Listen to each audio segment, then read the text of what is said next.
자, 좋습니다. 착오에 의한 의사표시 240페이지죠. 자, 의사표시는 법률행위 내용에 중요 부분에 관한 착오가 있을 때 취소할 수 있다. 취소할 수 있다는 유효인데 취소할 수 있다. 그러나 착오가 표의자의 중과실로 인한 때는 취소하지 못한다. 그 취소할 수 있을 때 중과실이 없어야 취소한다. 그렇게 반대 해석이 가능한 거잖아요. 자, 착오의 종류는 이제 표시상의 착오는 표시를 잘못했다. 1,000만 원이라고 써야 되는데 100만 원이라고 썼대. 동그라미 하나 뺐다 그런 얘기죠.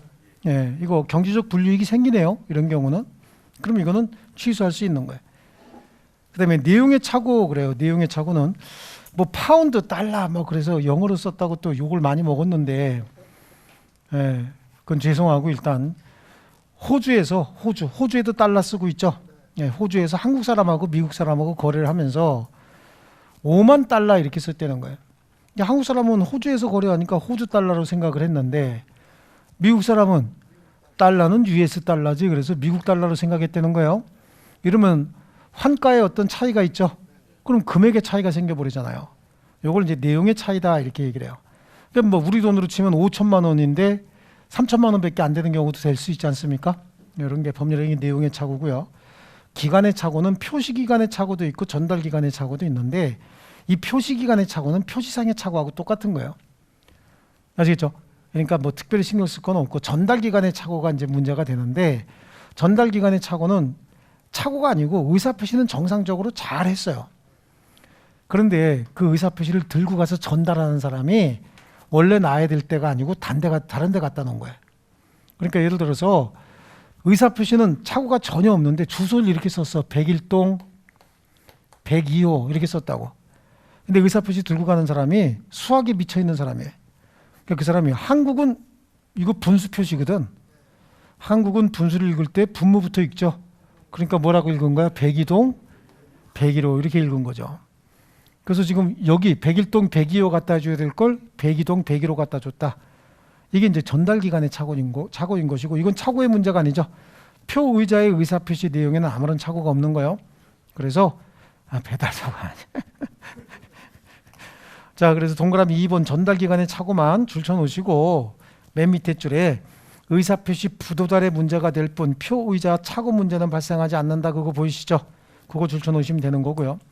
자, 240페이지 맨 밑에. 자, 그 다음에 양쪽 가로 4번에 동기의 착오 보이시죠? 동기는 머릿속에 있는 꿍꿍이야. 우리 앞에서 동기의 불법도 했잖아요. 동기는 법률행위에 영향을 미치는 요소가 아닌데 동기가 표시되거나 알려졌을 때 그 표시되거나 알려진 동기가 반사회적 동기인지 알고 했다. 그러면 그때 불법행위가 된다 그랬잖아요. 여기 동기도 마찬가지예요. 동기는 어디나 똑같아. 그래서 동기는 법률행위에 영향을 미치는 요소가 아닙니다. 그래서 거기 동그라미 2번 주실게요. 동기는 원칙적으로 의사표시 내용이 아니다. 그래서 동기의 착오를 이유로 의사표시 취소할 수 없다. 요거 동기의 불법도 마찬가지였잖아요. 예, 그 다음에 3번에 동기의 착오가 법률행위 내용의 중요 부분에 해당함을 이유로 표의자가 법률행위를 취소하기 위한 요건. 그래서 거기에 기억도 주실게요. 동기가 표시되어 의사표시 내용으로 된 경우에 취소할 수 있다. 그걸 줄치는데, 자, 이렇게 된 사거리에 여기 지금 아파트 단지야. 이렇게 아파트 단지. 여기도 다 아파트 단지예요. 근데 여기 공터가 있어요. 이만큼 빈 땅이 있어요. 여기 땅을 산 사람이 있다고. 이게 갑소유 땅인데 갑소유 땅을 을이 샀어요. 근데 을은 여기다가 공장을 지으려고 산 거야. 근데 이거 공장 지어질까요, 여기? 아파트 단지 안에 무슨 공장이 지어지겠어, 한가운데. 그죠? 뺑 돌아가면서 다 아파트인데 공장을 못 짓는다고. 그럼 얘는 공장 지으려고 머릿속으로 생각을 했어. 그리고 이게 뭐 고속도로도 접근이 좋고 또 길어갖고 차도 들어오기 좋고 최고다. 그렇게 생각을 한 거지. 근데 공장 못 짓죠? 머릿속에 얘 꿍꿍이는 뭐였어? 이 땅을 사서 어떻게 한다고? 공장을 짓겠다. 땅을 사겠다는 게 동기가 아니라 땅을 사게 된 동기가 뭐냐고. 공장 지으려고 산 거 아니겠어요? 근데 공장을 못 짓잖아. 그럼 경제적 불이익이 크게 생겼죠? 그럼 취소하려고 덤벼든다고. 근데 갑 입장에서는 아니 네가 나한테 이거 살 때 공장 짓는다고 했냐? 뭐 때문에 사는지 그거 생각지도 않고 그냥 한마디도 없이 지금 거래한 거 아니에요. 그러니까 얘가 그럴 거 아니야. 아니 네가 이 땅을 사서 뭐 하려고 하는지 그걸 내가 어떻게 알아. 그것까지 내가 물어봐야 되냐? 취소 못해 라고 하고 있다고. 왜냐하면 동기의 착오가 있었지 법률행위 내용의 착오가 있었던 건 아니야. 법률행위 내용은 이건 뭐죠? 몇 평 얼마에 살 것이냐, 몇 번지 몇 호에 있는 땅 몇 평을 얼마에 살 것이냐가 법률행위 내용이잖아요. 아시겠죠? 그러니까 동기의 착오만 가지고는 취소 못하는데, 계약서에 보니까 한쪽 구석에 딱 써 있네. 여기에 뭐라고? 공장 건립용. 이렇게 동기가 어떻게 돼 있어요? 지금 표시가 돼 있죠. 그럼 계약서에 써 있다는 얘기는 법률행위 내용에 포함됐다는 얘기잖아요. 그럼 이때는 취소할 수 있다는 거지. 그때 이 사람이 취소 못해갖고 전전긍긍하면서 아이씨 그러면서 이렇게 읽어보니까 딱 써 있네. 그러니까 STOP 그랬겠죠. 여기 써 있네 라고 얘기를 한다고. 그랬더니 갑이 그래. 야 쓰면 뭐해? 합의도 안 했는 걸 라고 얘기한 거야. 왜? 합의가 안 됐는데 쓰면 뭐해? 얘기도 없이 그냥 자기 혼자 써놓은 걸. 근데 여기 계약서에 다 도장 찍은 거 아니야. 그럼 이 안에 있는 내용이 다 합의가 돼 있던 거죠. 그렇잖아. 그럼 여기 써 있는 내용 다 합의가 된 거죠. 그래서 그런 얘기가 나오는 거야. 거기에 B에 보세요. B. 당사자들 사이에 이미 표시된 동기를 의사표시 내용으로 삼기라는 별도의 합의는 이루어질 필요가 없는 거지. 이미 여기에 합의가 다 해서 도장이 다 찍혔으면 이것까지 합의가 다 된 거죠. 예, 다 필요가 없다라고 하는 거고요. 상대방으로부터 유발 제공된 동기의 착오도 줄치시고요. 이때는 두 번째 줄, 이때는 뒷부분에 동기가 표시되지 않았다 하더라도 동기의 착오를 이유로 취소할 수 있다. 줄쳐놓는데 그건 뭐냐면, 원래 이거 살라고 안 그랬어. 살라고 안 그랬는데 갑이 이거 좀 빨리 팔아야 되겠는데 얘가 땅 사러 다니는 걸 눈치를 챘지. 그러면 이제 보통 이제 부동산 시장에서 그렇게 얘기를 합니다. 동원 예비군이라고 있어요. 이런 것들. 예, 그래요. 4명을 동원하죠. A, B, C, D. 그래. A, B, C, D 이렇게 4명을 동원하는 거야. 그래서 점심시간에 점심 먹으러 갔을 때는 얘네 둘이 옆에 앉아갖고 이 땅 사야 되는 거야. 우리 사촌이 공장 하는데 여기다가 땅 사면 공장 제대로 지을 수 있대. 거기다가 여기 또 전철역도 하나 들어온대. 그리고 요 뒤쪽으로는 CGV 들어와가지고 땅값도 겁나게 올라갈 거라는 거야. 막 이러고 있어요. 공장 못 짓는데. 그래서 살까 말까 이러고 있는데 저녁 먹으러 갔더니 또 얘네 둘이 또 지금 이렇게 뻐꾸기 계속 날리고 있는 거죠. 이렇게 해서 이게 은근히 어떻게 한 거죠? 이 땅 사라고 유도했다라고 하는 거예요. 이걸 상대방이 유발 제공한 동기의 착오다 이렇게 얘기합니다. 사례는 이걸 안 나오고 공무원이 나올 거거든. 근데 상대방이 유발 제공했다의 의미를 설명하는 게 지금. 아시겠죠? 이런 경우에는 얘가 부정한 방법으로 유발 제공한 거 아닙니까? 그럼 이 사람의 동기가 뭐였었어? 공장도 사고, 공장도 짓고, 얘가 공장 지을 수 있다 그랬잖아. 공장도 짓고 가격도 오르고, 이걸 일석이조라고 하죠. 그래서 샀다는 거예요. 이때는 동기가 표시되지 않았어도 취소할 수 있다는 거죠. 왜냐하면 얘가 이미 알고 있었잖아. 얘 동기를. 그렇죠? 상대방이 유발 제공한 동기의 착오는 그래서 표시되지 않았다 하더라도 취소할 수 있다. 그리고 요거는 잘 나와요. 그래서 다음 페이지 보시면요. 다음 페이지가 아니라 판례 한번 볼게요. 판례 거기 2번에 있는 내용 잠깐 볼게요. 2번에 있는 판례. 일정한 사용 목적을 위해서 토지를 매입했는데 법령상 제한으로 토지를 의도한 목적으로 사용하지 못하는 경우, 이거는 매수인의 착오는 동기의 착오죠. 공장을 짓는 거나 양돈단지를 조성하는 거나, 공장이냐 양돈단지냐 그 차이만 있지 뭔 차이가 있냐고. 자기가 땅을 사긴 샀는데 자기가 의도했던 대로 사용하지 못하는 게 동기의 착오라고 얘기했죠. 그럼 표시돼 있었으면 취소할 수 있는 거고, 표시 안 했으면 취소 못하는 거고, 그 다음에 상대방이 유발 제공했으면 또 표시되지 않았어도 취소할 수 있는 거고. 이해하셨어요? 눈 뜨고 계세요? 다시 한번 보세요. 예. 동기의 착오. 일단 착오에 의한 의사표시는 유효죠. 유효야. 동기만 가지고는 취소할 수 있어요, 없어요? 동기의 착오만 가지고는 취소 안 되는 거야. 유효예요, 유효. 근데 동기가 표시돼서 법률행위 내용에 들어가 있었으면 취소할 수 있는 거죠.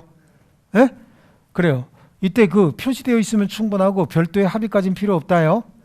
근데 이 동기를 상대방이 유발 제공했으면 표시되지 않았어도 취소할 수 있답니다.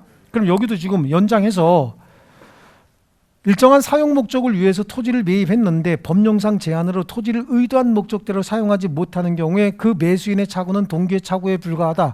뒷말이 뭐야? 그러니까 원래 취소 못하는데 표시돼 있었으면 취소할 수 있고, 또 표시되지 않은 경우에도 상대방이 유발 제공했으면 취소할 수 있다가 뒤에 연결돼서 나오겠지, 문제로 나오면.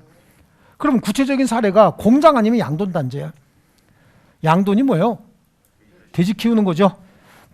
돼지를 키우면요, 거기에 공해 물질이 굉장히 많이 나오는데, 돼지는 쟁일 먹고 쟁일 싸지요. 그렇지 않습니까? 그래서 양돈 단지 조성을 위해서 임야 매매 계약이 이루어졌으나 거기는 토지거래 허가제의 제약 때문에 양돈 단지 조성이 불가능하다는 거예요. 그럼 공장 지으려고 땅을 샀는데 공장 건립이 불가능한 땅이다, 이렇게 되는 거죠. 그럼 이건 어떻게 취소할 수 있는 거 아니에요? 취소할 수 있는 거야. 근데 얘 직업이 공장장이래. 그럼 취소 못하죠? 뭐하고 관련이 있어? 직업하고 관련이 있으니까 중과실이 있는 거라고. 이해하셨습니까? 그렇게 따져나가는 거. 지금 취소할 수 있는 거 보는 거예요. 다음 페이지. 동그라미 4번에 보니까 판례 4번에 제3자 기망에 의해서 신원보증서면에 서명한다는 착각에 빠져서 연대보증서면에 서명 날인했다라고 하는 거예요. 지금 보세요. 얘 의사는 뭐였어? 의사는 신원보증하려고 그랬죠. 근데 표시는 어떻게 했어요? 연대보증에 표시했죠. 예. 의사와 표시가 일치하지 않았다고. 아시겠죠? 그런데 이렇게 불일치하게 된 의도가, 원래는 신원보증하려고 그랬는데 연대보증에 표시한 이유가 제3자가 어떻게 했어요? 기망을 했어요. 여기다가 사기를 친 거야. 그래서 신원보증하려고 그랬는데 연대보증에 서면을 했다. 의사와 표시가 일치하지 않았다라고 하는 거야. 그럼 제3자 기망이 있었으니까 사기에 의한 의사표시로 취소할 수 있는 경우도 될 수 있고, 또 의사와 표시의 불일치니까 착오를 이유로 취소할 수 있는 경우도 될 수 있는데, 제3자 기망이 있었다고 해서 이건 사기가 성립할 수는 없는 거예요. 사기가 성립하려면 의사와 표시가 일치했어야지. 근데 이건 의사와 표시의 불일치 아닙니까? 아시겠죠? 그렇기 때문에 이때는 착오를 이유로 취소해야지 사기를 이유로 취소할 수 있는 게 아닙니다. 아시겠죠? 예. 만약에 여기 상황을 조금 바꿔서 보증 안 하려고 그랬는데 제3자 기망에 의해서 연대보증서면에 서명을 했다. 그럼 그거는 사기를 이유로 취소할 수 있는 거예요. 아시겠죠? 보증 안 하려고 그랬어. 근데 제3자 기망에 의해서 연대보증서면에 서명했다. 그럼 제3자 기망에 의해서 의사결정도 했고 그대로 표시했다, 그런 뜻이잖아요. 그럼 그건 사기를 이유로 취소하지만, 여기는 연대보증이 아니라 신원보증하려고 하는 의사를 가지고 있었는데 기망을 당해서 연대보증서면에 서명했다며. 그럼 의사와 표시가 일치하지 않은 거잖아요. 그러니까 이때는 착오만 성립한다고. 이해하셨어요? 자, 그래서 그 제3자 기망행위에 의해서 신원보증서면에 서명한다는 착각에 빠진 상태에서 연대보증서면에 서명 날인한 경우, 이와 같은 행위에 민법 110조 2항 사기에 의한 의사표시 법률을 적용할 것이 아니라 착오에 의한 의사표시에 관한 법률만 적용해서 취소권 행사를 가부를 가려야 한다. 무슨 뜻인지 아시겠죠? 자, 그 다음에 상대방이 유발 제공한 동기의 착오 한번 볼게요. 동기를 상대방이 유발 제공했대요. 자, 귀속재산이 아닌데도 공무원이 귀속재산이라고 했고, 그래서 누구에게 줬대? 국가에 증여했대요. 그러니까 결국은 공무원은 국가의 기관 아닙니까? 그렇죠? 국가 구성원들이죠. 그러니까 공무원이 이걸 귀속재산이다, 즉 국가에 속해야 되는 재산이다. 이게 무슨 문제가 생기냐면, 귀속재산을 내가 조상으로부터 물려받은 재산인 줄 알고 썼죠? 그럼 나중에 국가에다가 뺏기는 건 당연히 뺏기는 거고, 거기다가 10년간 사용료 내야 돼. 토지 사용료 엄청나게 나와요. 나한테 이익이 있었든 없었든 그냥 토지 사용료 10년 동안 내면 엄청나게 나와. 그럼 이때는 어떻게 돼? 조용히 합의해서 뒤에 가서 이러고 그냥 조용히 국가에다 증여하는 게 낫죠. 식사 좀 하시죠 이러면서. 근데 나중에 알고 보니까 이게 귀속재산이 아니고 우리 할아버지 재산이 맞아. 여기서 귀속재산은 뭘 얘기하냐면, 일제시대 때 일본인 소유로 돼 있던 재산들 있죠. 이게 해방이 되면서 전부 국가에서 귀속시켰다고. 근데 그 중에서 진짜 한국인 소유 땅들이 있어요. 옛날에 그 조선 사람들이 소유하고 있는 땅들을 일본에서 토지조사 사업을 해요. 일본 애들이 토지조사 사업을 해서 등기제도를 만들어요. 그러면서 자기 땅이 있는 사람은 등기를 해라, 신고해서 등기를 해라. 근데 한국 사람들이 그때 땅 문서만 있으면 내 땅이지 무슨 등기야. 그리고 한국 사람은 저항 정신이 있잖아요. 내가 왜 외놈 제도에 따라야 돼? 근데 더욱더 싫었던 건 뭐냐면 등기를 하면서 창씨개명을 해야 돼. 창씨개명에서 일본 사람이 등기하도록 이렇게 해놨단 말이죠. 그러니까 한국 사람들 중에서 거기에 따르는 사람도 있고 우리 같은 서민들이 힘없는 서민들이 하라 그러면 한 수밖에 더 있어요? 안 뺏기려면? 그렇지 않습니까? 그 창씨개명을 했다고 해서 나쁜 놈이요? 그럼 뭐라고 하면 안 돼. 절대 무슨 뭐 친일파네 어쩌네 이래갖고 뭐라고 하면 안 되는 거야. 우리 같은 서민들이 그냥 먹고 살려면 그냥 편안하게 분쟁 없이 그냥 싸움 없이 먹고 살려면 창씨개명해라 그러면 하는 수밖에 더 있었냐고. 방법이 없었잖아요. 근데 해방이 되고 난 다음에 걔네들이 그 토지조사 사업을 왜 했냐면 토지조사 사업을 해서 일본 제도에 응하지 않고 창씨개명하지 않는 애들 땅들을 전부 압수해가지고 동양척식 주식회사라고 하는 주식회사 소유로 해버려요. 그럼 동양척식 주식회사라고 하는 회사는 이 땅을 일본 사람들한테 헐값에 넘기고 친일파 애들 있죠. 친일파 애들한테 헐값으로 넘겨버린다고. 그래서 친일파 애들이 그때 부자가 된 거예요. 부자가 돼서 나중에 해방이 되면서 정부에서 그걸 전부 국가에서 회수해버렸단 말이에요. 회수해버리니까 나중에 친일파 자손들이 자기 아버지 땅 찾네, 할아버지 땅 찾네 이래서 소송을 굉장히 많이 했어요. 그래서 걔네들이 많이 이기긴 했어. 근데 그게 이제 그 국가에서 기록하고 있는 정보들이 굉장히 많이 발견되고 막 이렇게 하기 시작하면서 걔네들이 계속 패소한 거예요. 여기도 마찬가지야. 귀속재산이라고 하니까 깜짝 놀란 거야. 보니까 진짜 낙가무라로 돼 있네, 땅 주인이. 그러니까 이제 이거 큰일 났네.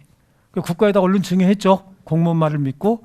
그리고 이제 어르신 찾아가고 이렇게 해서 참 할아버지한테 물려받은 땅이 어떻게 일본 사람 땅이었네요. 그랬더니 그분이 네 할아버지가 낙가무라다 그러는 거지. 보니까 할아버지가 친일파가 아니라 창씨개명하라 그러니까 땅 지키기 위해서 그냥 창씨개명한 것뿐이야. 그게 친일파요?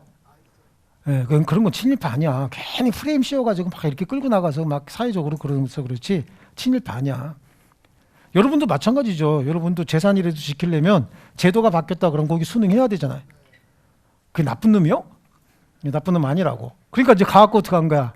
우리 할아버지가 낙가무라야 이거죠. 그러면서 우리 할아버지가 그때 창씨개명해서 할아버지 이름이 낙가무라였다. 그럼 되돌려 받아야 되잖아요. 공무원이 지금 잘못한 거죠. 귀속재산이 아닌데 공무원이 귀속재산이라고 해서 국가에다 증여했잖아요. 상대방이 유발 제공한 동기의 착오죠. 예, 이거는 취소할 수 있는 거예요. 그 다음에 두 번째 보세요. 공원 휴게소를 신청할 때 공원 휴게소 설치를 신청할 때 시설 부지만 지방자치단체에 증여하면 되는데 공무원이 법령을 오인해서 전부를 증여해야 된다는 말을 믿고 기부 체납 의사 없이 토지와 건물 전부를 증여한 경우에 상대방으로부터 유발 제공된 동기의 착오다. 자, 이것도 배경을 좀 알아야 돼요. 자, 이 수도권에 보면은 4대 신도시가 만들어졌어요. 그래서 그게 주택 200만 호 건설이네 뭐 어쩌는 그 사업에 의해서 4대 신도시가 만들어집니다. 그 신도시에 보면은요, 신도시 모양과 똑같이 생긴 호수공원이 다 있어요. 그리고 여기 호수도 신도시 모양하고 똑같이 만들었어요. 이게 모양이 이렇게 경계가. 이렇게 만드는 거예요. 상징적인 상징물 만드는 거지. 뭐 랜드마크네 뭐 이렇게 얘기하잖아요. 이런 거 만드는 건데 여기에 땅 가지고 있었던 사람이 있다고. 땅 가지고 있었던 사람이 이 땅이 요거는 수용 대상이잖아요. 그죠? 그런데 이런 제안을 하는 거지. 여기다가 휴게소를 만들어서 휴게소를 설치하게 되면은 이 땅을 시에다가 증여하고 그 대신 이 휴게소에서 30년 동안 무상으로 이 땅을 사용하도록 이런 계약이 있었다고. 이걸 이제 기부 체납한다 이렇게 얘기를 하는데 실제로 제도적으로는요. 여기 시설 부지 요거만 기부 체납하면 되는 거야. 그럼 요건 뭐죠? 요거는 수용 대상이니까 보상금 받아야 되고 요건 안 줘도 되는 거거든. 근데 공무원이 이 필지를 다 줘야 된다고 얘기를 했던 거죠. 그러니까 여기 영업권 따기 위해서 이걸 다 준 거야. 근데 나중에 알고 보니까 뭐만 주면 돼? 여기만 주면 되는 거야. 그럼 요거는 보상받아야 되죠? 요거는 소유권 되찾아야지.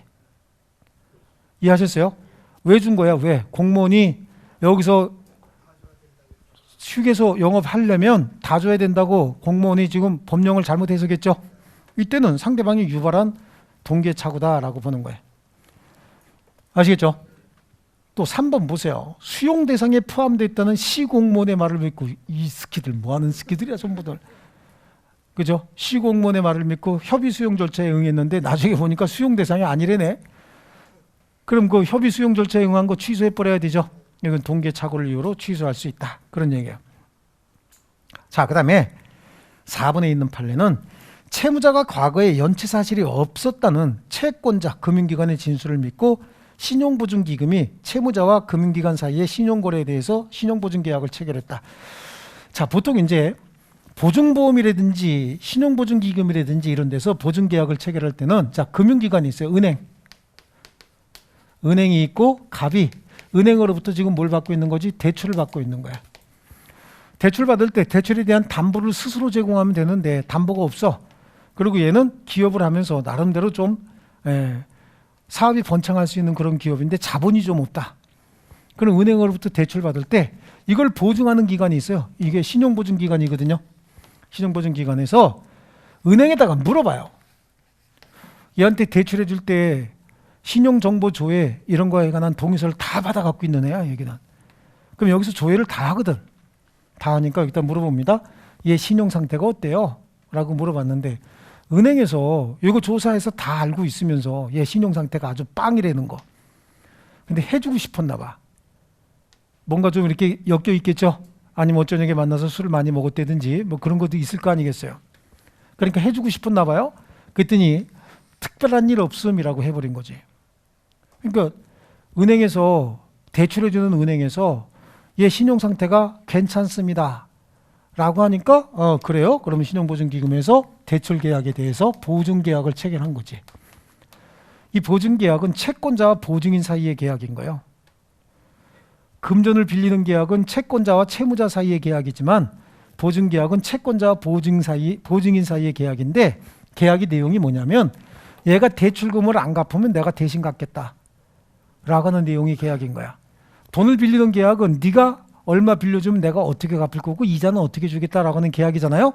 예, 이게 이제 소비대차 계약이고 이에 대해서 이 사람이 보증을 섰다는 얘기는 채무자가 못 갚으면 그때 내가 갚겠다라고 하는 내용의 계약이거든요. 이 계약의 당사자는 채권자와 보증인 사이의 계약이야. 근데 얘가 미리 조회했다니까 여기에 뭐라고? 얘 신용 상태가 어떠냐고. 그러니까 얘가 혹시 보증 안 쓸까 봐 이상 없다고 통지해 줬다고. 그러니까 보증 계약을 체결했죠. 근데 나중에 보니까 얘가 엉망이지 그냥 아주 띄어먹기 선수야. 돈만 빌리면 안 갚어. 그럼 얘 어떻게 해야 돼? 이 보증계약 취소해야 되죠. 왜? 얘가 유발했잖아. 얘 신용상태 안 좋다는 걸 뻔히 알면서 거짓말로 통지해 온 거 아니야. 상대방이 유발 제공한 동계착오다라고 해서 취소할 수 있다. 그런 얘기입니다. 그래서 채무자가 과거 연체 사실이 없었다는 채권자 금융기관의 진술을 믿고 신용보증기금이 채무자와 금융기관 사이에 신용거래에 대해서 보증계약을 체결한 경우에 이는 동계착오죠. 그럼 여태까지 동계착오 몇 개 봤는데 동계착오 중에서 상대방이 유발 제공한 동계착오는 공무원하고 지금 신용보증기금하고 나왔잖아요. 이거는 상대방이 유발 제공했으니까 특별히 표시가 없어도 취소할 수 있다지. 그렇죠? 동계착오는 원래 취소하죠. 이거 지금 몇 번 하고 있는데 동계착오는 취소할 수 있다 없다? 없다. 동계는 법률행위에 영향을 미치는 요소가 아니니까 취소할 수 없다. 다만 동기가 표시되어 있는 경우에는 그래서 법률행위 내용에 들어가 있으면 내용의 착오를 이유로 취소할 수 있고 만약에 표시되어 있으면 이 동기를 법률행위 내용으로 삼기라는 별도 합의 필요 없고 왜냐하면 이미 포함되어 있으니까. 그죠?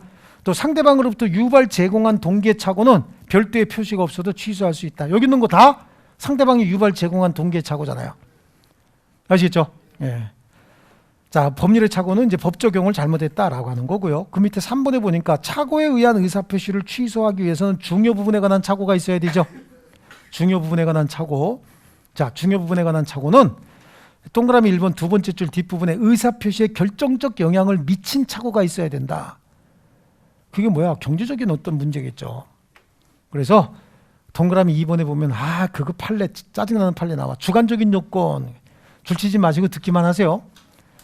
주관적으로 표의자가 착오를 알았더라면 의사표시하지 않았으리라 여겨져야 된다.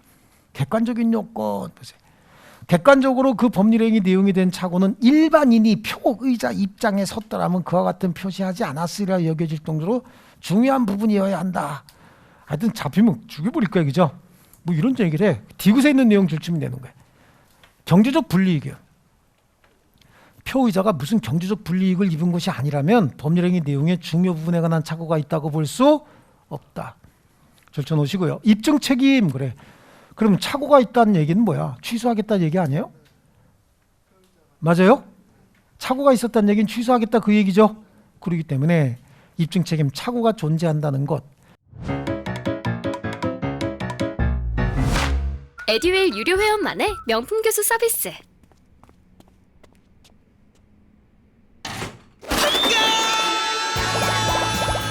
합격이 쉬워지는 명품 교수님 혜택. 오직 에듀윌 유료 회원에게만. 에듀윌. 착오가 법률행위 내용의 중요 부분에 관한 것, 즉 뭐죠? 경제적 불이익이 크게 생겼다 그런 얘기예요. 그래서 의사결정에 결정적 영향을 미쳤다는 사실에 대해서는 누가? 표의자가 입증해야 되는 거 줄쳐주셔야 돼요. 즉 법률효과 발생을 부정하려는 자가 입증해야 된다죠. 다른 말로 취소하려는 자, 효력 없음을 주장하는 자. 아시겠습니까? 취소하려는 자, 효력 없음을 주장하는 자.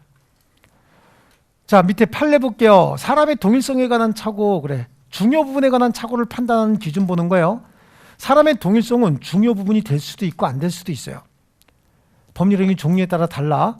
그래서 대표적인 게 동그라미 1번 보면 사람이 누구냐가 중요한 법률행위는 위임. 위임은 나 대신 누군가 업무 처리해 주는 거잖아요. 고용은 회사에 사람 채용하는 거죠. 그 다음에 증여, 임대차, 특히 임대차, 보증계약. 보증계약은 채무자의 동일성에 관한 착오는 채무자가 잘 갚는 사람인 줄 알았더니 이름만 똑같았지 절대 안 갚는 놈이래. 그럼 보증인에게 손해가 생길 것 뻔하죠. 이런 것들은 중요 부분에 해당해요. 근데 동그라미 2번 줄치면서 나갈게요. 현실 매매와 같이 사람이 누구냐가 중요치 않은 경우에는 중요 부분에 관한 착오가 아니다라고 하는데요. 요 앞에 편의점 있죠. 편의점에 가서 물건 살 때 그 물건 파는 사람이 사장님일까요? 아닐까요? 궁금한 적이 있어 없어? 왜 궁금하지 않았어요? 물건 파는 사람이 사장인지 아닌지. 하나도 안 중요해. 그건 하나도 안 중요해. 1+1인데 왜 하나밖에 없나가 더 중요한 거야. 아니 분명히 1+1이라고 돼 있는데 물건 하나밖에 안 남았어. 그게 더 성질나죠. 파는 사람이 사장인지가 뭐가 중요하냐고. 현실 매매야, 현실 매매. 아시겠죠? 내가 정확한 물건을 정확한 돈 주고 살 수 있느냐 없느냐가 훨씬 더 중요한 거지. 지금 파는 사람이 사장인지 아닌지 종업인인지 아닌지 그건 하나도 중요치 않습니다. 아시겠죠? 그런데 3번에 보세요. 3번에 두 번째 줄. 재건축 아파트 설계 용역에서 재건축 조합이 건축사 자격 없이 건축연구소를 개설한 건축학 교수에게 건축사 자격이 있는 것으로 착각해서 설계 용역을 의뢰했대. 아니 건축사 아닌 자가 아파트 설계할 수 있어요? 하지. 뭘 못하기는. 할 수는 있지. 하지만 부실이지. 제가 설계해 볼게. 내가 지금 아파트 한 동만 설계할게요. 몇 층으로 할까요? 5층? 좋아. 5층 아파트. 이렇게 병사지붕을 할 거야. 5층 아파트. 여기는 어떻게 할 거예요? 이거는 펜트하우스까지 만들어 줄 거야. 5층에는 1, 2, 3, 4, 5. 그다음에 여기다가 승강기하고 계단하고 계단실하고 만들어 줄 거예요. 그다음에 양쪽에 두 가구씩 이렇게 만들어 줄 거야. 이거 면적 얼마나 할까요? 건폐율? 용적률? 이게 설계요? 나도 이 정도 만들어요. 그죠? 부실 설계가 될 수밖에 없는 거야. 그러니까 이거는 재건축 조합에게 경제적 불이익이 무조건 생기는 거죠. 위험성도 엄청나게 생기는 거예요. 그렇지 않습니까? 그럼 이건 중요 부분일 수밖에 없죠. 예, 그래서 이거는 재건축 조합의 착오는 중요 부분에 해당한다라고 하는데요. 그 다음에 4번 볼게요. 4번도 먼저 한번 들어보세요. 근저당 설정 계약을 체결하는데 내가 보증인으로서 보증을 하는 거예요. 근데 내 친구 보증하려고 그랬는데 내 친구하고 이름만 똑같고 딴 놈을 보증했다는 거예요. 그럼 이건 중요 부분일까 아닐까? 이건 무조건 중요 부분이겠죠. 예, 그래. 그래서 자, 내 친구 이런 얘기 안 나와. 뭐라고 나오냐면 근저당 설정 계약에 있어서 채무자의 동일성에 관한 물상 보증인의 착오다. 그러니까 내가 내 부동산 가지고 보증 쓰려고 하는데 내 친구를 보증 쓰려고 한 게 아니라 다른 사람을 보증 썼다 그 얘기죠. 근저당 설정 계약에 있어서 채무자의 동일성에 관한 물상 보증인의 착오다. 내용이 연결되죠, 이렇게. 이렇게 연결돼야 되는 거예요. 그래서 근저당 설정 계약서 제시받고 채무자가 을인 것으로 알고 서명 날이었는데 자기 친구인 줄 알고 나중에 채무자가 병이 돼서 근저당 설정 등기가 격려됐대요. 이렇게 채무자 동일성에 관한 물상보증인의 착오는 법률행위 중요 부분의 착오에 해당한다. 아시겠죠? 우리 시험에 나오는 건 뒷부분이야. 채무자 동일성에 관한 물상보증인의 착오 이렇게요. 이해되셨습니까? 그게 중요한 내용이에요. 그 다음에 두 칸 밑에 보니까 목적물 시가 수량 지적 부족에 관한 착오는 중요 부분이 아니다죠. 자, 목적물의 시가는요. 이거 얼마짜리일까요? 그 뭐 얼마 정도 할 수 있겠죠? 이것도 사이트마다 다 다를 수 있잖아. 내 땅이야. 내가 산 땅. 내가 산 땅이 똑같이 생긴 옆에 있는 땅은 5억 원짜리인데 이건 7억 원에 샀다고. 근데 파는 사람이 이게 나는 7억 원에 꼭 팔아야 되기 때문인 거야. 개인적으로 모든 땅들, 모든 물건들은 조금 자기마다 특성이 있잖아요. 그래서 시가를 조금 더 비싸게 줬다, 덜 줬다라고 하는 건 중요 부분이 될 수가 없어요. 아시겠죠? 그 다음에 수량 부족이야, 수량 부족. 예를 들어서 이 보세요. 여러분한테 내가 아이스크림 하나씩 다 쏘겠다. 그래서 보니까 뭐 한 50개 사면 되겠네. 그래서 50개들이 한 박스 보내주세요 라고 해서 왔는데 보니까 47개 왔네. 47개. 47개 왔는데 45명이야. 그럼 다 나눠줄 수 있죠. 요 정도 가지고는 중요 부분이라고 보지 않는 거예요. 그런데 50개들이 한 박스를 했는데 온 건 40개밖에 안 왔어요. 그러니까 7명이 못 먹게 생겼네. 그럼 이거는 채무불이행을 이유로 해제는 가능해요. 해제. 아시겠죠? 해제는 가능한데 그중에서 다이어트 하는 사람이 있어갖고 40명만 먹겠다는 거야. 그럼 그건 대금 감액으로 해버리면 되는 거죠. 대금 감액으로 하는 것이지 이걸 중요 부분에 해당한다라고 해서 취소 대상으로 보질 않는 거예요. 아시겠죠? 채무 불이행을 이유로 해제는 가능할지 모르겠지만 중요 부분으로 취소할 수는 없어요. 수량 부족, 지적 부족에 관한 착오는 중요 부분이 아니다. 아시겠죠? 자, 그 다음에 다음 페이지 보면 토지 현황 경계에 관한 착오. 보이십니까? 그것도 굵은 글씨만 줄칠게요. 일반적으로 중요 부분에 해당한다. 찾으셨나요? 일반적으로 중요 부분에. 자, 토지 현황 경계에 관한 착오 볼게요. 이렇게 생긴 땅이야. 이렇게 생긴 땅을 반을 분할해서 팔겠다는 거예요. 2분의 1을 분할해서 면적적으로. 그럼 가서 사야 되죠. 사러 갔어. 이렇게 분할할 거라고 생각했다고. 근데 이렇게 분할했대. 이것도 괜찮아요. 이렇게 분할하게 되면 주의토지 통행권이 생기거든요. 무상의 주의토지 통행권이. 뭐 이렇게 분할하든 이렇게 분할하든 이거는 큰 문제는 안 되는데 가서 봤더니 이렇게 분할해서 요거 사래. 이거 사야 되겠어 이거? 이거 사는 거 아니야 이런 거는. 여기다가 쇼트랙 연습장도 못 만들어. 바깥에 도로 때문에. 그죠? 여기만 맨날 왔다 갔다 하다가는 이거 뭐에 쓰겠냐고. 그래서 토지 현황 경계에 관한 착오는 그래서 경제적 불이익이 무조건 생길 수밖에 없어요. 그래서 뭘로 본다? 중요 부분에 관한 착오로 본다. 자, 그 다음에 밑에 중요 부분이 아닌 것 그랬어요. 중요 부분이 아닌 거. 그 중요 부분이 아닌 건 경제적 불이익이 없다 그런 얘기겠죠. 거기 보니까 1번에 착오가 법률행위 내용의 중요 부분에 있다고 하기 위해서는 표시와 의사의 불일치가 객관적으로 나타나야 되고 착오로 인하여 표의자가 무슨 경제적 불이익을 입은 것이 아니라면 이를 법률행위 내용의 중요 부분에 관한 착오라고 할 수는 없다. 됐죠?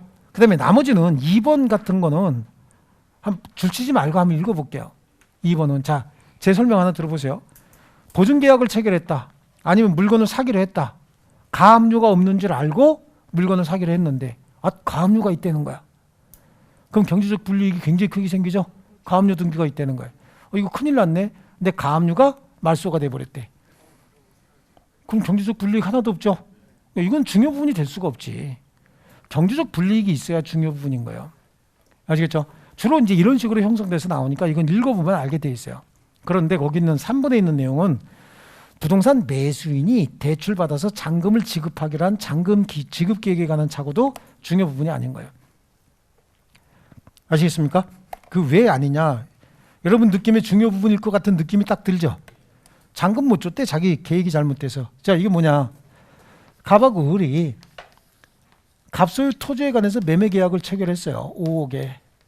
5억의 매매 계약을 체결했고 계약하는 날 1억 원 주고 중도금 2억 주고 나머지 잔금 2억은 매도인이 소유권 이전 등기 중도금 받고 먼저 해주면 자기 이름으로 소유권 이전 등기 먼저 해주고 한 다음에 이걸 담보로 대출을 받아서 대출금으로 잔금을 주기로 했다고. 그러니까 잔금 지급 계획은 계약 성립 당시부터 합의가 있었던 거예요. 뭐라고?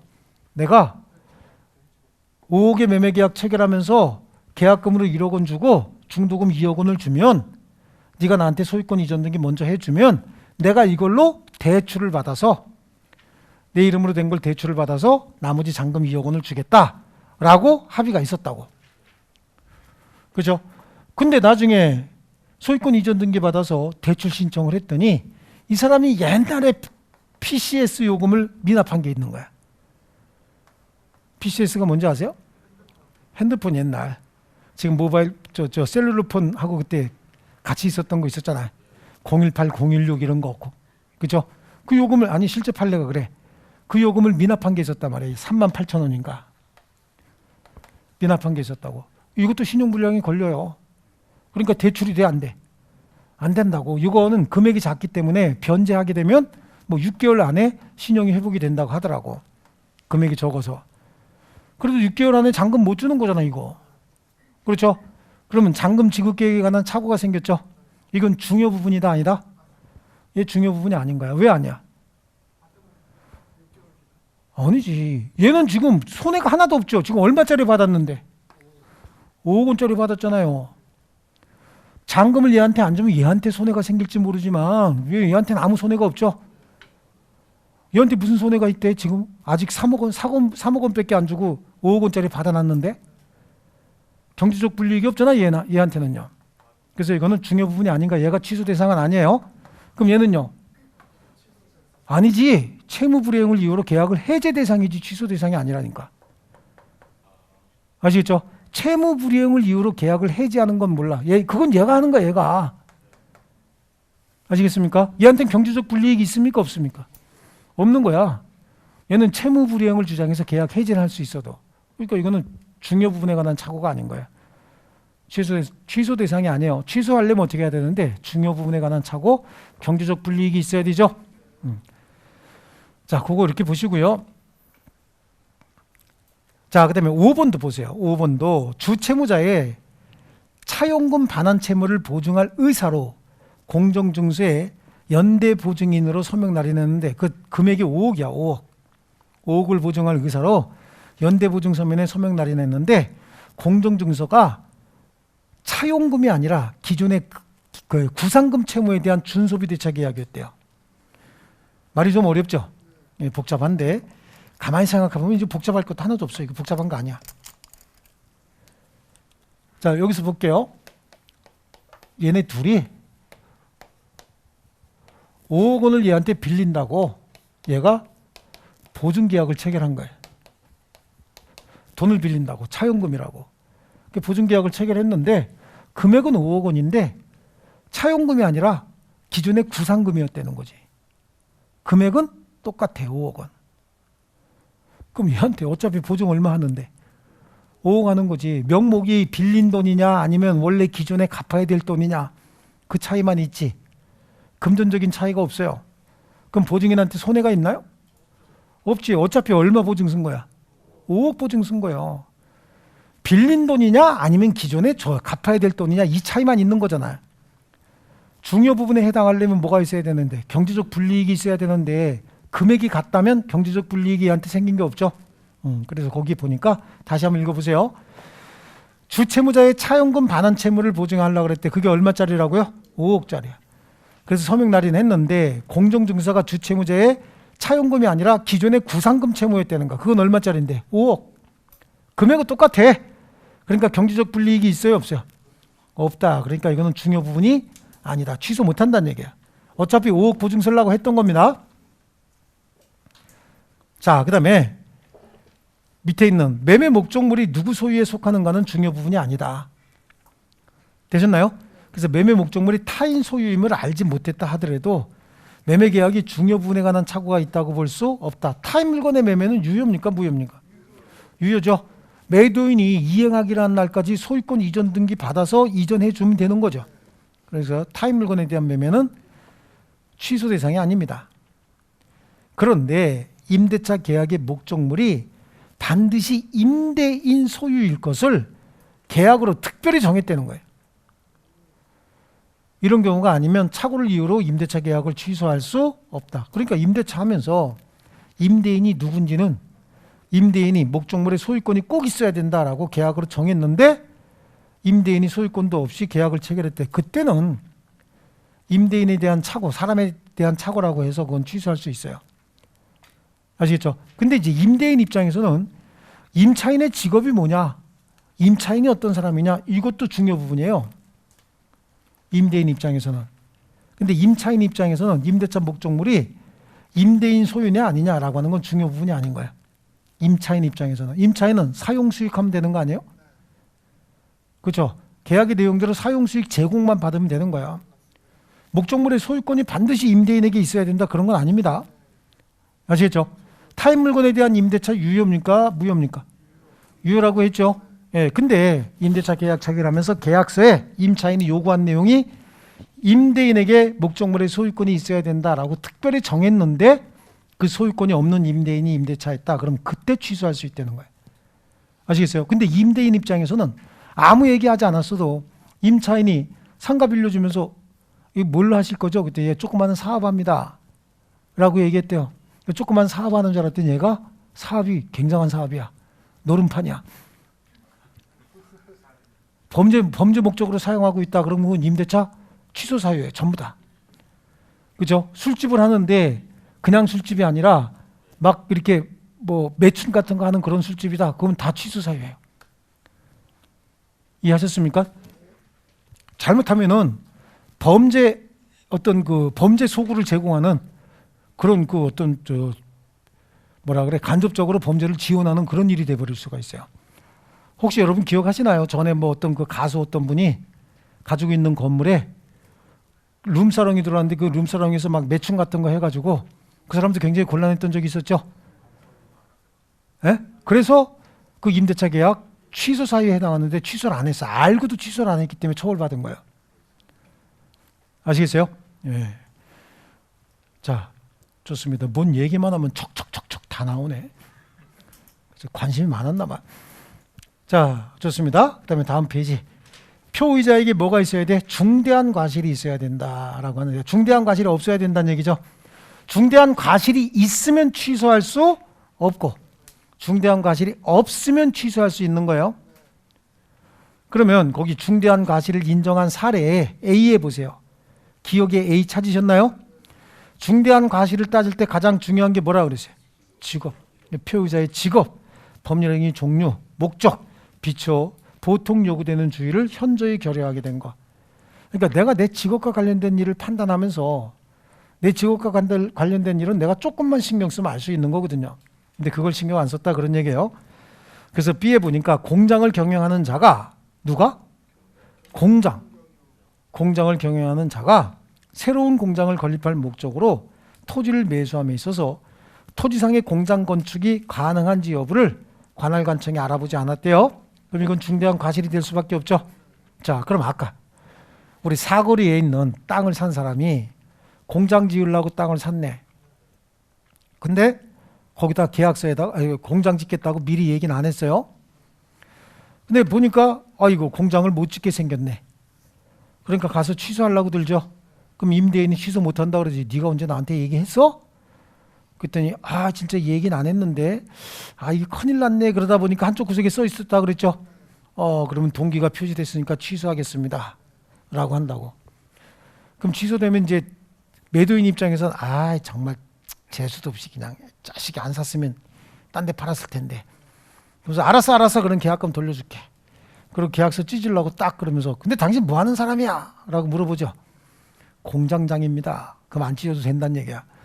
취소 못한다는 얘기죠. 직업하고 관련해서 중과실이 있으니까 그럼 씩 웃으면서 계약서 돌려줘야 되죠. 취소 못해 미안해. 그러고 아시겠죠? 예.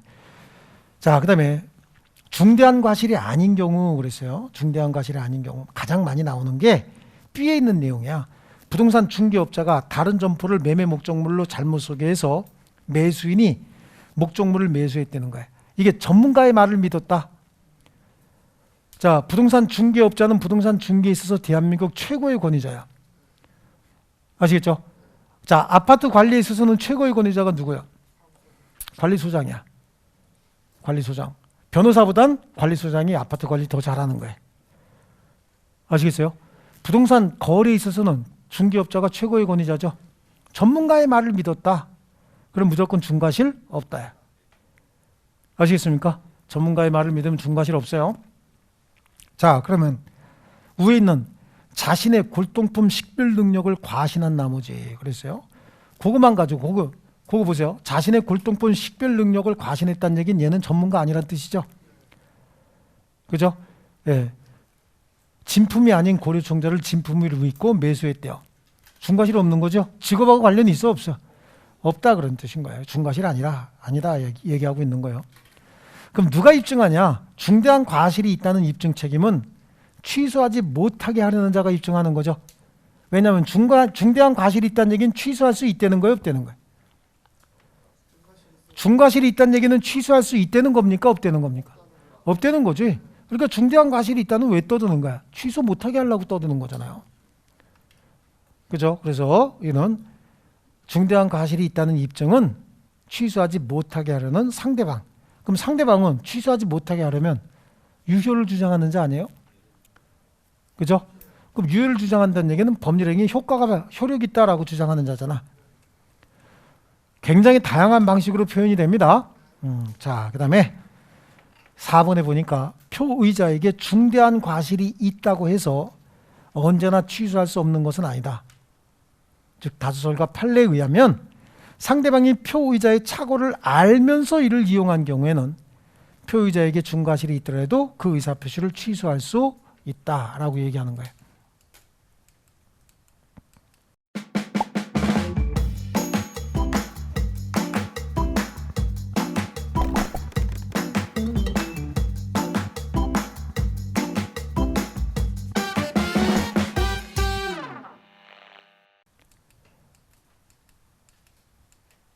여기 보세요. 의사표시가 있었고 의사표시의 불일치를 표의자가 모르고 있죠. 그러니까 표의자가 모른다는 얘기는 상대방도 몰랐을 것이라고 하는 전제하에서 유효로 하되 경제적 불이익이 너무 크면 취소하고 이것도 중과실이 있으면 취소하지 못한다고 했잖아요. 그런데 이거는 전제가 되는 게 표의자가 몰랐으니 상대방도 몰랐을 것이다 라고 하는 전제가 깔려 있는데 표의자는 몰랐는데 상대방은 알고 있다는 거예요. 그럼 상대방이 야 너 착오 이렇게 했어 이거 네 의사와 표시가 다른 거야 라고 알려줘야 될 거 아니냐고. 근데 이용해 먹었죠. 그때는 상대방 보호해야 돼 말아야 돼. 보호하지 말아야 되죠. 그러니까 이때는 중과실이 있든 없든 무조건 취소할 수 있도록 하는 거예요. 아시겠습니까? 그래서 언제든지 취소할 수 있는 것이고요. 자, 그 다음에 중대한 과실을 인정했을 때 그 뭐 공장은 앞에서 봤고요. 자, 다음 페이지 보시니까 4번에 착오에 의한 의사표시의 효과는 일단 유효죠, 유효. 취소가 가능한 유효를 불확정적 유효다 또는 유동적 유효다 이렇게 얘기하는 거예요. 현재 유효지만 취소하게 되면 무효로 바뀔 수 있는 거예요. 그래서 양쪽 가로 1번에 그 내용이 나오는 거야. 취소권 행사하게 되면 어떤 일이 벌어지냐? 법률행위 소급해서 무효가 된다. 그거 줄치세요. 그럼 취소하게 되면 소급해서 무효가 되니까 이행 전이면 이행할 필요 있나요? 없죠. 그래서 동그라미 1번 두 번째 줄 아직 이행 전이면 이행할 필요 없고 착오에 의해서 의사표시 취소한 게 반사회적 행위는 아니잖아. 그러니까 이미 이행한 경우에 부당이득 반환 청구가 가능하다죠. 가능하고 다만 법률행위 일부에만 착오가 있을 때는 그 일부만의 취소도 가능하다. 원칙적으로 일부 취소가 안 되는 거야. 근데 판례가 일부만의 취소도 가능하다라고 얘기를 해요. 근데 일부만의 취소가 가능하다라고 얘기하지만 실제 사례로 나오면 거의 다 전부 취소야. 아시겠습니까? 일부만의 취소가 가능하다라고는 하지만 실제로는 어떻게 된다? 전부 취소, 전부 취소. 실제 판례가 가면 나중에 우리 문제풀이 같은 거 하면서 공부할 거예요. 우리 판례가 일부에만 착오가 있으면 일부 취소가 가능하다. 이건 뒤에 가면 일부 무효의 법리에 따라서 137조, 139조인가요? 법률행위 추인 일부 137조구나. 137조에 가면 일부 무효의 법리가 있어요. 법률행위 일부가 무효면 그 전부를 무효로 한다. 다만 무효인 부분이 없더라도 법률행위를 하였을 것이라고 인정되면 나머지 부분은 그러하지 아니하다, 즉 유효로 할 수 있다. 요걸 그대로 준용해서 취소해도 원래 일부 취소 사유가 있으면 전부 취소가 원칙인데 또 일부만 가지고도 유효로 하고자 하는 당사자의 의사가 있으면 일부만의 취소도 가능하다라고 얘기를 해요. 근데 항상 일부 무효의 법리에 보면 일부가 무효면 전부 무효가 원칙이라고 하고 있죠. 근데 민법은 거의 다 판례가 원칙에 부합된 판례가 나와요. 이론적으로 일부 취소 가능해, 불가능해? 가능하죠. 이론적으로 일부 무효가 가능해, 불가능해? 가능하다고. 제 얘기 알아듣고 있어요? 일부 취소 가능하죠. 원래는 전부 취소인데 일부만의 취소도 가능해. 원래 전부 무효인데 일부만의 무효도 가능하다. 이건 이론적으로 그렇고 실제 판례로 가면 일부 무효는 그냥 전부 무효가 대부분의 판례인 거예요. 일부 취소도 전부 취소가 대부분의 판례인 거예요. 아시겠죠? 자, 예를 들어서 보세요. 갑하고 을이 얘가 여기다가 2억 원을 빌려줘요. 그리고 여기다가 근저당을 설정을 해준다고. 근저당권을 설정해 주기로 했어요. 그때 얘가 근저당 먼저 해달라는 거야. 근저당 먼저 해줬어요. 설정을 해줘서. 그럼 2억 원 빌려줘야 될 거 아니야. 2억 원을 안 빌려줘. 그때 근저당 설정 계약을 취소해 버렸다고. 근저당 설정 계약을 취소하게 되면 금전 소비대차 계약 이거 살려둬야 돼요? 당연히 이것도 취소한 게 되는 거지. 이건 아무 얘기 안 했어도 근저당 설정 계약을 취소했다는 얘기는 이것도 취소했다는 얘기야. 이해하셨습니까? 그래, 항상 일부 취소는 그 전부 취소를 원칙으로 하고 있어요. 근데 이론적으로 일부만의 취소가 가능하다, 이런 게 여러분 헷갈리게 한단 말이에요. 원래는 어떻게 해야 된다고? 전부 취소해야 되는데 이론적으로 일부만의 취소도 가능한 거예요. 일부만의 취소도 가능하지만 해당 법률행위는 어떻게 해라? 전부 취소다. 우리 판례가 이렇게 나간다니까. 법률행위 일부 취소가 가능하다, 불가능하다? 가능하다. 하지만 해당 사건은 어떻게 해라? 전부 취소를 해라. 아시겠죠? 무효도 마찬가지야. 일부만의 무효가 가능하다, 불가능하다? 가능하다. 하지만 해당 사건은 어떻게 해라? 전부 무효로 해라. 아시겠죠? 판례가 그래. 이것도 전부 취소해야 되는 거죠. 자, 토지거래합니다. 토지거래하면서 토지의 일정 부분을 매매 대상에서 제외시키기로 특약을 했다는 거야. 토지거래하면서 이게 전체적으로 100평이요. 100평인데 20평을 제외하기로 했다고. 그럼 계약서에 어떻게 썼을 거야? 이렇게 해서 몇 동 몇 호, 몇 동 몇 호가 아니라 몇 번지 몇 호 이렇게 했을 거 아니에요? 전체 몇 평? 100평 중 20평 제외. 계약서 이렇게 썼겠죠? 그리고 어디 제외할 건지 이렇게 해서 이렇게 해놓고 이 부분 20평 제외하면 돼. 그럼 나중에 등기합, 소유권 이전 등기하면서 분할해서 등기하면 되거든요. 근데 보니까 도로가 일로 나네. 그럼 매수인 열받아, 안 받아요? 매수인 열받잖아요. 여기 계약 취소할래. 근데 가만히 보니까 특약만 취소하면 되잖아. 특약만. 이 정도면 도로에 딱 붙은 땅 아니냐고. 그러니까 매수인 생각에 요 특약만 취소할 수 있을까라고 해서 소송을 제기한 거예요. 그러니까 우리 판례가 법률행위 일부만의 취소가 가능하대요, 불가능하대? 가능하대. 근데 일부 취소해 줬을까, 전부 취소하라 그랬을까?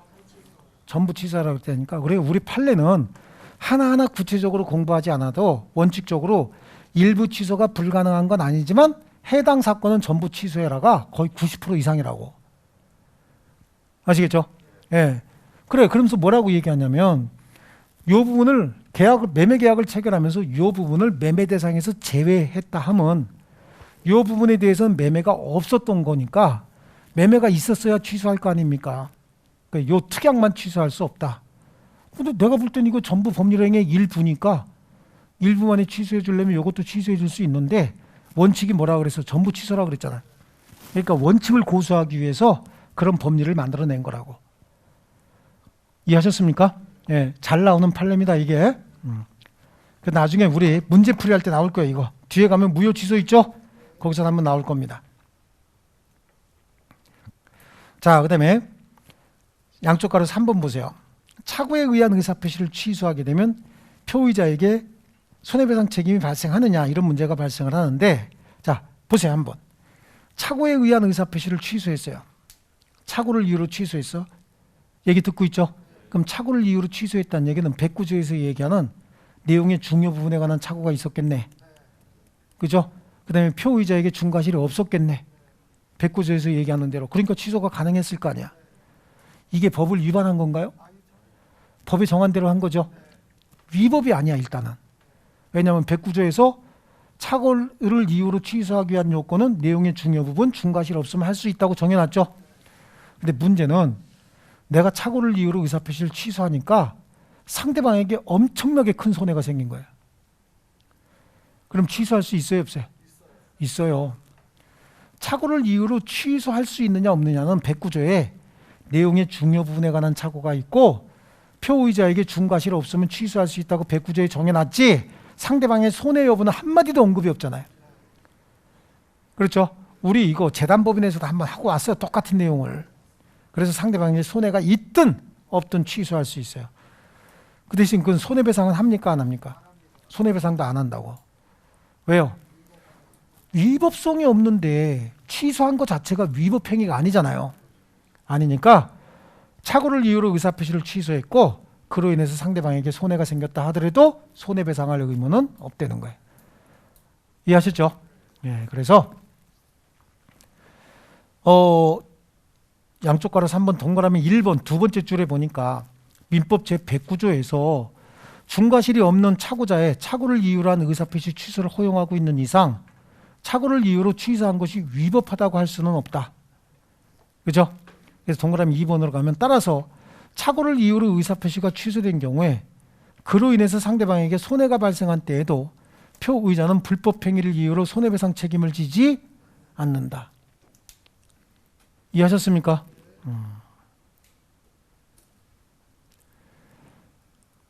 자, 그 다음에 적용범위 한번 볼게요. 적용범위. 신분행위에 적용할까요? 안 할까요? 안 한다고 공통점에서 배웠죠? 공법상 행위, 소송행위에 적용합니까? 안 한다고 얘기했고 사회 정형적 거래 행위로서 주식인수청약에 적용합니까? 적용되지 않는다고 얘기했죠? 이건 공통점으로 다 공부한 거예요. 자, 그 다음에 다른 제도와의 경합의 문제에 있어서 양쪽 가로 1번에 매도인의 하자담보 책임이 성립하는 경우에도 착오를 이유로 취소할 수 있다. 근데 이 판례는 좀 이상한 판례인데 할 수 없어. 이거 받아들여야 돼요. 자, 착오를 이유로 의사표시를 취소하기 위한 요건은 법률행위 내용의 중요 부분에 관한 착오가 있어야 된다고 했죠. 자, 그럼 둘 사이에 이런 부동산을 거래했다고. 갑이 매도인이고 을이 매수인인 거예요. 10억 주고 사기로 했어요. 10억 주고 사기로 했는데 나중에 보니까 이 뚜껑이 있는 줄 알았어요. 태양열로 해갖고 유리로 씌워져 있는 줄 알았더니 유리가 없네. 비인 거네. 이거는 경제적 불이익이 굉장히 크게 생기죠. 취소하려고 했어요. 그때 매도인이 STOP 완벽하게 고쳐져 버린 거예요. 이거 매도인이 담보 책임진 거거든요. 그럼 완벽하게 고쳐지면 얘한테 손해가 생겨 안 생겨? 안 생겨요. 그래서 그전에는 이 판례가 나오기 전에는 매도인의 하자담보 책임이 성립하면 그러니까 매도인이 매매 목적물을 완벽하게 고쳐주면 얘한테는 경제적 불이익이 없었잖아요. 없으니까 취소할 수 없다 이렇게 됐던 거예요. 그런데 판례가 갑자기 바뀌는 거예요. 몇 년 전에. 매도인의 하자담보 책임이 성립한다 하더라도 매수인은 착오를 이유로 취소할 수 있다. 그 이유가 매도인의 하자담보 책임과 착오에 의한 취소는 제도적 취지가 다르다. 어떻게 다른데요? 물어보고 있어요. 그리고 끝나버린 거예요. 요즘에는 대부분 판례가 나올 때 무슨 법리를 과거에 있던 판례는 어떻게 할 거고 이런 법리를 쭉 설명하는 게 아니라 그걸로 끝이야 그냥. 뒷설명이 없어. 그럼 과거에 있던 판례 어떻게 할 건데요? 이게 판례가 새로 생기면 과거 판례는 그냥 폐지가 되는데 그럼 폐지할 때 지금 법 제도라든지 관념이 이렇게 바뀌었기 때문에 이 판례는 이렇게 바꿔야 된다라고 하는 어떤 설명이 옛날에 있었어요. 근데 요즘엔 그런 거 있어 없어요? 없어. 그냥. 왜 물어봐 그런 거? 그러고 끝나는 거예요. 아시겠어요? 그럼 우리도 공부 어떻게 해야 돼? 매도인의 담보 책임이 성립하는 경우에도 착오를 이유로 취소할 수 있다. 왜? 제도적 취지가 다르다. 뭐가 다른데? 그걸 왜 물어봐? 아시겠죠? 이렇게 된다고 지금 판례가. 그래서 거기 매매계약의 내용의 중요 부분에 거기 보세요. 두 번째 줄 보세요. 매매계약의 내용의 중요 부분에 관한 착오가 있는 경우에 매수인은 매도인의 하자담보 책임이 성립하는지 여부와 상관없이 착오를 이유로 매매계약을 취소할 수 있다 그래요. 이게 2018년도 나왔던 판례거든. 2018년도부터 시작해갖고 그 다음부터는 시험에 몇 번 나온 거야 이게. 그죠? 그 판례가 뭐라고 얘기하냐면 제도적 취지가 다르다. 그래버리고 끝난 거야. 그래서 이거에 관해서 판례 평석을 물어본다든지 이러면 그거에 대한 아무런 언급이 없어요. 뭘 물어보고 이랄이야. 그렇다면 그런지 알지. 그리고 그냥 끝난 거예요. 예. 자, 그 다음에 양쪽 가로 2번에 248페이지 사기와 착오 그래. 사기를 이유로 취소할 수도 있고 착오를 이유로 취소할 수도 있습니다. 그러니까 얘네들은 선택적으로 경합한다 그냥 줄쳐 놓으시고요. 그 다음에 해제와 착오에 의한 취소 이거는 겁나게 중요합니다. 이건 엄청나게 많이 나와요. 해제와 착오에 의한 취소인데 매도인이 매수인의 중도금 지급 채무 불이행을 이유로 매매계약을 적법하게 해지한 후라도 매수인으로서는 상대방이 한 계약 해제 효과로서 발생하는 손해배상 책임을 지거나 매매계약에 따른 계약금 반환받을 수 없는 불이익을 면하기 위하여 착오를 이유로 취소권 행사해서 매매계약 전체를 무효로 돌리게 할 수 있다라고 하는 거예요. 자, 제가 줄치라고 안 그랬잖아요. 근데 지금 중요하다고만 했죠. 줄치라고 안 그랬죠. 줄칠 건 양쪽 가로 3번의 굵은 글씨 그거만 줄치면 되는 거야. 그거만 줄쳐 놓으세요. 그래서 해제와 착오에 의한 취소 다 줄쳤으면 할 수 없지 뭘 어떻게 취소 옆에다가 할 수 있다. 왜냐하면 시험에 그게 나오니까 할 수 있다. 그리고 설명을 한번 들어보세요. 자, 이것도 판례 설명을 좀 들어야 되는데 이래서 변호사들도 판사들도 공부를 열심히 해야 된다라고 하는 게 여기 나오는 거예요. 매매계약 체결했어요. 매매계약을 체결했고 계약금을 이제 10억의 매매계약을 체결했거든. 근데 계약금을 2억을 준 거야. 그리고 중도금 주기로 했고 중도금은 5억 주기로 했고 잔금을 3억 주기로 하고 소유권 이전 등기 받기로 했다고. 그래서 계약금 줬어요. 중도금을 주려고 하다 보니까 이게 없는 게 나타났네. 근데 이거 중도금을 주면 이게 법정 추인인 거예요. 취소할 수 있는 행위임에도 불구하고 계약을 이행해 버리잖아요. 그럼 그건 취소하지 않겠다는 의사표시가 들어가 있는 거거든. 그럼 취소 못 해요. 그러니까 이 사람이 중도금을 줄까 말까 망설이고 있었어. 그러다 중도금 안 줬지. 안 주니까 이 사람이 중도금이 안 들어왔으면 채무불이행 아닙니까? 채무불이행을 이유로 계약을 해지해 버렸다고. 계약을 해지해 버렸어요. 그럼 계약을 해지하게 되면 계약은 소급해서 없었던 게 돼버리거든. 그렇죠? 뭘 해지했다고? 계약을 해지한 거야. 해제는 계약에 쓰는 말이라고. 근데 이쪽 변호사가 취소하겠습니다 그러고 나오는 거야. 뭐 한다고요? 취소한다고 나온 거지. 그랬더니 이쪽 변호사가 그래서 소송을 제기하니까 이쪽 변호사가 얘 또 이 변호사 저 또라이가 또 또라이 같은 짓 한다고. 취소하려면 해제하기 전에 취소를 하지. 해제해서 계약이 소멸했는데 뭘 취소하냐고. 냅두라고. 큰소리 빵빵 쳤는데 이쪽에 변호사가 법원에 나오더니 뭐라고 얘기하냐면 얘네들이 계약을 해제한 거 인정합니다. 그때 판사들이 저것도 인정한다면서 뭔 소리 하고 있는 거야. 그랬더니 얘가 계약을 해제한 건 요 계약이 뭐냐. 얘가 청약의 의사표시했고 승낙의 의사표시가 내용도 일치하고 상대방도 일치하면 그때 성립하는 법률이 계약이죠. 계약인데 취소는 뭘 취소하는 거냐면 자신의 의사표시를 취소하는 거야. 그러니까 해제는 계약을 해제하는 거고 취소는 뭐죠? 계약 성립 전 단계에 있었던 의사표시를 취소하는 것이다. 대법관들이 깜짝 놀라버린 거야. 가만히 보니까 그렇죠. 해제는 뭐에 쓰는 말이요? 계약을 해제하는 거야. 계약은 두 개의 의사표시가 있다고 해서 계약이 성립하는 거 아니에요. 두 개의 의사표시가 내용도 일치하고 상대방도 일치해야만 성립하는 거야. 아시겠죠? 그러니까 두 개의 의사표시가 있었고 그 의사표시가 내용도 일치하고 상대방도 일치해야 성립하는 법률행위가 뭐죠? 계약이야. 그러니까 얘는 해제한 건 뭐야? 계약을 한 거고 나는 계약 성립 전 단계에 있었던 내 의사표시를 취소하겠습니다. 대법관들이 벌떡 일어나고 박수를 얼마나 오래 쳤는지 손바닥이 부르터갖고 일주일 동안 망치를 못 잡았다고. 그 재판이 안 열릴 정도로 아주 획기적인 사건이었어요. 이게 굉장히 잘 나와요. 거기 있잖아요. 90 몇 년 동안. 아시겠죠? 네, 시험에 잘 나온다 그런 얘기예요. 네, 굉장히 잘 나와요. 그래서 지금 조금 아까 읽어드리게 했죠. 그 다음에 2번에 있는 판례는 재단법인 설립을 위해서 서면에 의해서 재산을 출연한 경우에도 출연자는 착오를 이유로 출연의 의사표시 취소할 수 있다. 이거는 재단법인 쪽에서 한 거야. 그죠?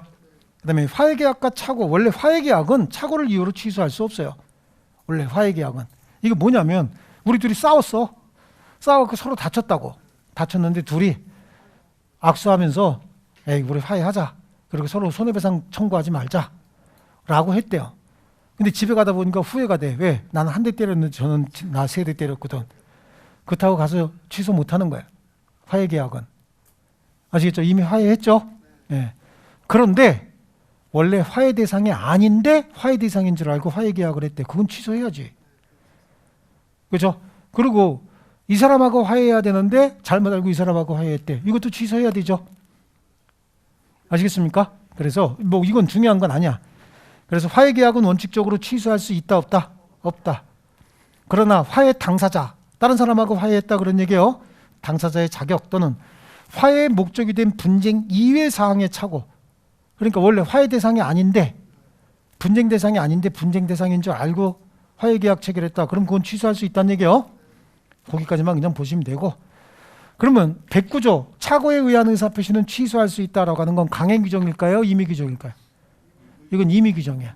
임의 규정이니까 처음부터 착오가 암만 크게 생겨도 취소할 수 없다라고 했으면 취소 못하는 거고, 중과실이 있든 없든 무조건 취소할 수 있다. 그럼 취소할 수 있는 거예요.